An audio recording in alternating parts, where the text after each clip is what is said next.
अस्सलामु अलैकुम नाजरीन, ऑनलाइन प्रोग्राम के साथ मैं नजीर चक्सरी आपकी खिदमत में हाजिर। वादी कश्मीर, जम्मू और लद्दाख में खुश्क मौसमी सूरत हाल जारी है। रवा मौसमी सरमा में खुश्क साली का 40 साला रिकॉर्ड टूट गया और चिले कला में वादी कश्मीर में गर्म तरीन दिन और सर्द तरीन रातें रिकॉर्ड।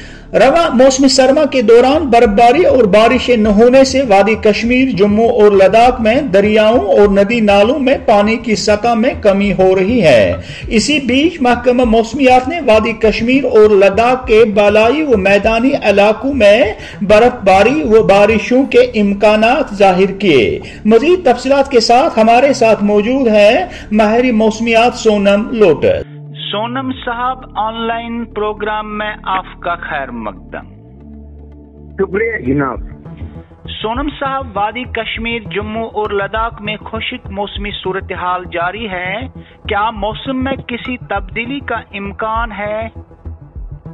जी बिल्कुल, इस बार मौसम बिल्कुल अरसे के बाद पूरा हिमालयन रीजन में मौसम खुशक साली रहा है, क्योंकि नवंबर, दिसंबर और अभी जनवरी में अब तक बर्फबारी बहुत ही कम हुआ, यानी कि ना के बड़ा हुआ है। नॉर्मली इस टाइम पे ये बर्फबारी जो हमारे जो भी पहाड़ी इलाके है वो बर्फ की चादर से लेके आना चाहिए, लहर से मतलब तो एक सफेद चादर की तरह होना चाहिए था, लेकिन इस बार ये हुआ नहीं, बिल्कुल काला जैसा दिख रहा है, जो कि बड़ा चिंताजनक है। जिसमें ऑलरेडी हमारे जैसे बर्फ ना होने के कारण एक तो पानी की बड़ा किल्लत हो जाए का इम्कान है, और ये हमारा इंडस्ट्री खास करके टूरिज्म इंडस्ट्री, चाहे जम्मू कश्मीर हो, लद्दाख हो या हिमाचल प्रदेश में जैसे शिमला वगैरह में लोग जो है सैलानी बर्फ को देखने के लिए जाते हैं, स्कीइंग करने के लिए जाते हैं। एक तो ये टूरिज्म इंडस्ट्री हिट हुआ है, खास करके एडवेंचर टूरिज्म बर्फ के रिलेटेड वगैरह। बाकी तो टूरिज्म तो आ ही रहा है, पर फिर भी एडवेंचर टूरिज्म ज्यादा हिट हुआ है। तो इसके बाद दूसरे जो है मेवा बागा थे, उसमें भी पानी ना होने की वजह से थोड़ा उसमें इफेक्ट पड़ा है। तो आने वाले दिनों में अगर ऐसा ही सिचुएशन अगर कंटिन्यू रहे या बर्फ ना हो तो इसमें मेवा बेगा यानी हॉर्टिकल्चर और एग्रीकल्चर में भी इसका नेगेटिव इम्पैक्ट पड़ सकता है, नुकसान हो सकता है।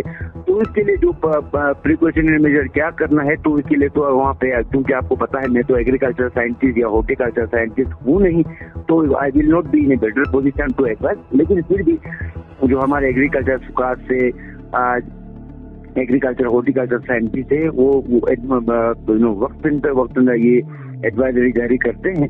तो इसीलिए लद्दाख में भी अभी लद्दाख के फार्मर्स किसान बहुत चिंता है, इसलिए क्योंकि बर्फ ना होने के, आपको तो पता है लद्दाख में डायरेक्ट अगर विंटर में स्नोफॉल ना हो तो अभी देखो वैसे भी आप हम चिलाई कलान के बीच में ही पीक पे है, और चिलाई कलान की पीक में तो बहुत सारे जगहों पर, हालांकि इसमें सबसे ठंडा होना चाहिए था, लेकिन बहुत सारे जगहों पे लद्दाख में भी जो ना इवन घर के बाहर भी नया पत्ता प्लांट जो है पत्ते से प्लांट नया ग्रो होना शुरू हो गया, यानी कि इतना गर्मी विंटर के यानी विंटर के टाइम छोटा हो गया और स्प्रिंग टाइम तो विंटर में ही आ गया। तो ये काफी चिंताजनक विषय है अगर टाइम में अगर बर्फ ना हो तो। लेकिन बात ये है कि एंडिंग जनवरी में 25 की बाद 27 से लेकर 30 के बीच में एनी टाइम हल्की फुल्की बर्फ पड़ने का इम्कान है।